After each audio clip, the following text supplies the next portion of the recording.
여러분 안녕하십니까? 이번 시간에는 마크 에스포 미 국방부 장관의 가열찬 선언, 북한에다 대고 한마디로 우리가 먼저 북한 잡는다, 북한 까불지 말라, 나는 김정은이를 믿지 않는다, 우리는 충분히 북한, 중국을 싸워 이길 수 있다, 그런 가열찬 방송을 한 인터뷰 내용을 여러분들께 소상하게 말씀해 드리겠습니다. 마크 에스포 미 국방부 장관의 인터뷰 내용. 우리가 먼저 북한을 잡는다, 우리가 중국을 잡는다, 그 가열찬 이야기를 여러분들께 해드리겠습니다. 올해 7월 이 미 백악관 미 국방부 장관으로 임명된 마크 에스포는 22일 폭스뉴스와의 인터뷰에서 우리는 중국을 매우 심중하게 보고 있으며, 조심스럽고 심중하게 보고 있으며, 북한 김정은이를 나는 믿지 않으며, 이 김정은의 다음 약속이 지켜지지 않을 시 우리가 먼저 북한을 잡는다고 가열차게 이야기를 했습니다. 야, 저도 그 몇몇 한국의 언론들에는 약간 어떻게만 나왔냐면, 그 마크 에스포 국방부 장관이 뭐 김정은을 믿지 않는다, 김정은을 믿지 않고 뭐 비핵화를 해야 된다, 뭐 요렇게만 알려졌는데, 제가 이제 오늘 쉬면서 이제 폭스뉴스의 기사를 쫙 좀 파악을 했더니 이 마크 에스포 미 국방부 장관이 중국과 러시아, 나아가서는 북한에다 대고 했던 기가 막힌 이야기들이 딱딱 보이는 거예요. 그래서 마크 에스포 이 장관이 국방부 장관 되고 나서 첫 폭스뉴스와의 인터뷰, 그 내용을 여러분들에게 소상하게 알려드리겠습니다. 마크 에스포 국방부 장관은 22일 폭스뉴스와의 인터뷰에서 우리 미합중국의 국방부는 중국이 최우선이며 우리는 중국을 매우 조심스럽게 보고 있다. 한마디로 이걸 가만히 이렇게 좀 들다 보면 무슨 이야기냐면, 중국은 우리하고 싸움에서 이길 수 없다라고 그냥 대못을 박아버린 겁니다. 그러면서 이 마크 에스포 미 국방부 장관은 이날 국가안보 전문 특파원인 제니퍼 그램핀과의 담화에서, 이 인터뷰에서 중국이 이때까지의 역사에서 이 지적 재산을 가장 큰 많이 도둑질을 했다. 그러니까 중국에 대한 첫 번째는 지적 저작권에 대한 도둑질. 한마디로 중국을 그냥 이 도난을 한 이 도둑놈이라고 딱 못을 박았습니다. 그렇게 하면서 마크 에스포 미 국방부 장관은 중국과 왜 무역 전쟁을 하게 됐으며, 향후 중국과 미국은 어떻게 갈 것이며, 어떻게 대적할 것이며, 또한 러시아하고의 전략적인 이 패권 싸움에서의 군사적 우위는 어떻게 선점할 것이며 소상하게 나와 있습니다. 특히 여기서 중국을 매우 조심스럽게 보고 있다. 또한 그 뒤에 가면은 북한의 김정은에 대해서 그러니까 중국과 김정은을 중국하고 북한을 같이 본다는 이야기입니다. 그 핵심 포인트는 뭐냐면, 중국을 잡으려면 북한을 잡아야 되고, 북한을 잡으려면 중국을 잡아야 된다. 이런 이야기가 핵심 포인트입니다.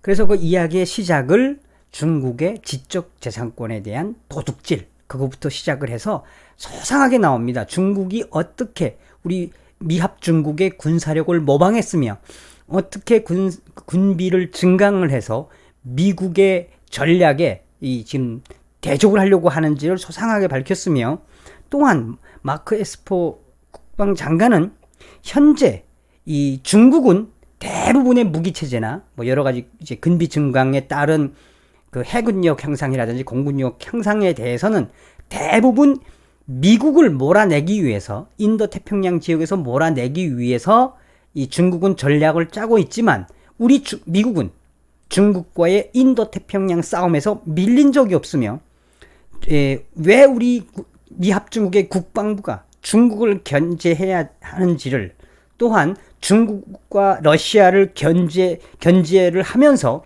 어떻게 북한을 다루어야 하는지 소상하게 그 내막들이 나옵니다. 어, 마크 에스퍼 미 국방장관의 핵심 이야기는 여러 가지로 이제 그 좀 정리가 되는데, 우선 이 러시아의 사이버 부대, 사이버가 이 미 대선에 영향을 끼친 부분들, 이 사이버전에 대한 부분들도 우리는 앞으로 러시아와 중국하고의 사이버전을 어떻게 할 것이며, 또한 중국과 러시아가 연합을 한 북한의 사이버 부대, 이 부대도 우리는 능히 물리칠 수 있으며, 이 중국과 러시아, 이 북한, 그러니까 공산주의 같은 세트라고 이제 딱 본 겁니다. 이 세 나라, 나아가서는 시리아도 있고, 뭐 이란도 있고, 이제 예멘도 있는데, 그 나라들의 모든 군사적 패턴을 보면은 한마디로 중국과 북한을 동시에 잡아야 한다라는 게 핵심 포인트입니다. 우리는 북한의 사이버 활동과 중국의 사이버 활동을 계속 지켜보고 있으며, 이것을 위해서 우리는 중국, 북한, 러시아 사이버에 대항하기 위한 사이버 사령부 하에서 우리는 이 절묘한 시스템들을, 그러니까 많은 기능들을 구축을 했다라고 말을 했습니다. 그리고 추후에 사이버전에 있어서는 우리는 러시아든 중국이든 북한이든 밀리지 않는다. 이제는 그동안에 많이 이제 그 북한의 사이버 해킹이나 뭐 사이버전을 통한 디도스 뭐 파괴하고 뭐 얼마나 많은 랜섬웨어 파괴를 했습니까? 그거에 대해서 이 마크 에스퍼 국방부 장관이 이젠 자신 있다라고 딱 설명을 한 겁니다. 정리를 한 겁니다. 그리고 중국과 러시아는 우주에서 미국 시스템을 추월하려고 그동안 많은 노력들을 했다. 그래서 우리 미국은 이제는 우주 전쟁에 관해서도 중국이 지금 쫓아오고 있는 이 우주 전쟁과의 관련된 부분들에 있어서 우리는 절대 중국에게 우주의 군사력은 밀리지가 않으며, 오히려 중국하고 비교하면 아직도 중국은 한참 멀었다. 우리는 우주 능력을 일관된 방식으로 구축할 수 있는 우주력을 개발을 하고 있으며, 동시에 전 세계의 우주 전쟁을 예상한 우주전 사령부도 보유하고 있다. 이미 우주전 사령부는 만들어놨다고 트럼프도 이야기는 했어요. 그래서 전반적으로 앞에는 앞서도 이야기했던 것처럼 우리는 중국을 매우 조심스럽게 보고 있다.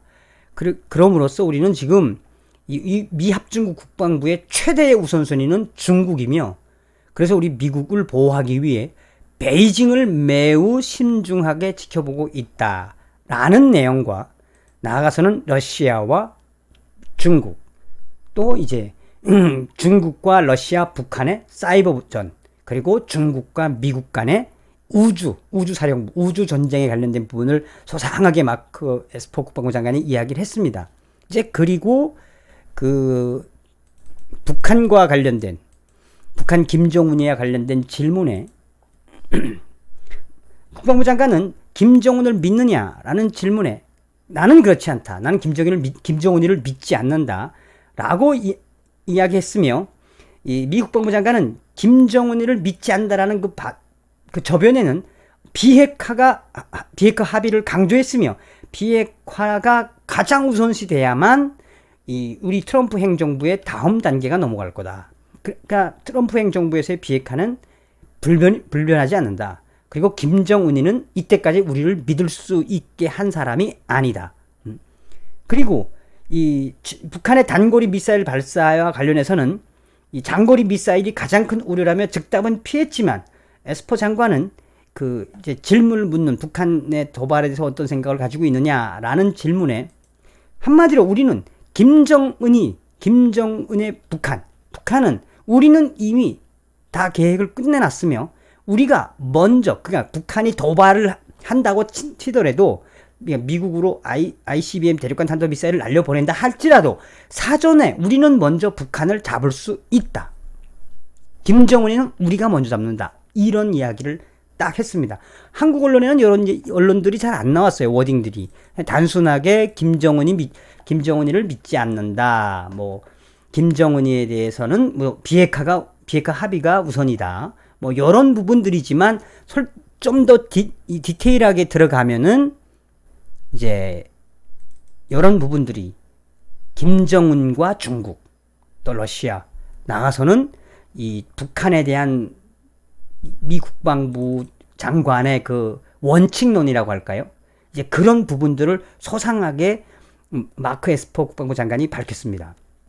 이 국방부 장관은 또한 김정은과 현재 그 김정은의 그 패턴, 미사일 패턴에 대해서는 우리가 트럼프 대통령이 항상 이야기하잖아요. 아마 스몰 미사일이다. 작은 거다 하잖아요. 여기도 아주 중요한 이야기를 했습니다. 자, 북한의 미사일 발사는 북한 김정은과 북한의 시간을 재촉인다. 그 시간이 무엇이냐? 레드라인이다. 레드라인. 그 레드라인. 그러니까 이 트럼프 행정부나 또 혹은 트럼프 이 마크 에스퍼 미 펜타곤이 딱 정해놓은 그 레드라인. 지금 미사일 쏘는 거는 그 레드라인으로 계속 다가오는 것이다라는 겁니다. 그 레드라인이 뭐냐? 그 레드라인을 넘어서기 전에 우리는 먼저 북한을 칠 거다. 그러니까 지금 계속 미사일 발사를 지켜본다는 이야기입니다. 그리고 우리는 김정은이를 먼저 친다. 북한을 먼저 잡는다. 이게 굉장히 중요한 거예요. 또 중간에 그런 이야기도 했습니다. 우리가 정권을 잡았을 때는, 그러니까 트럼프 대통령이 정권을 잡은 2017년 이때는 한참 전쟁이 일어날 것 같았다며, 당시에 북한에 대한 그 전쟁은 여기서는 그냥 돌려서 이야기했는데 그냥 전쟁만 있었다는 이야기입니다. 그때는 북한을 공격하기 위한 전쟁만 있었다. 그러나 트럼프 행정부가 들어서서는 전쟁만 있는 것은 결코 아니다. 충분히 외교적인 부분도 있지만 우리는 그 당시하고는 틀린 어떤 것들이 있느냐. 한마디로 김정은이를 아예 괴멸시킬 수 있는 여러 가지 안들이 있다. 그것이 그당 오바마 대통령 시절하고 다른 전략이다. 우리는 김정은이를 대적할 수 있는 여러 가지를 가지고 있다. 그래서 우리는 북한을 우리가 먼저 잡는다고 호언을 했습니다. 마크 에스퍼 국방부 장관의 이런 발언, 이런 내용들은 원래 한국 언론은 잘 안 나왔는데 제가 오늘 폭스뉴스를 보면서 하나하나 이제 그 파악을 해서 여러분들께 마크 에스퍼 미 국방부 장관이 가열차게 밝힌 이 소식, 북한의 김정은, 북한 우리가 먼저 잡는다. 북한 지금 미사일 발사는 우리가 이미 쳐놓은 레드라인에 점점점 다가오는 것이며 그 레드라인을 넘기 전에 우리는 김정은이를 먼저 치겠다. 무슨 이야기입니까? 한 번만 걸려들라 이거야. 한 번만. 응? 한 번만. 뭐 ICBM을 쏘든 핵 실험을 하든 그 유엔의 대북 제재와 미국의 대북 단독 제재에 위반하는 한 가지만 해보라 이거야. 그러면 치겠다. 뭐 이런 무시무시한 이야기입니다. 네, 미 합중국 마크 에스퍼 국방부 장관이 22일 폭스뉴스와의 인터뷰에서 했던 이야기를 여러분들에게 해드렸습니다. 마크 에스퍼 미 국방부 장관의 이야기를 한마디로 줄이면 김정은, 북한, 우리가 먼저 잡는다. 확고한 한미동맹에 감사드리며 정성찬 텔레비를 열렬히 시청해주고 계시는 모든 분들께 감사드리고 후원해주시는 모든 분들께도 진심으로 감사드리며 광고를 가열차게 봐주시는 분들께도 감사드립니다. 좋아요, 구독, 알림을 가열차게 눌러주십시오. 여러분 다음 시간에 뵙겠습니다. 미알고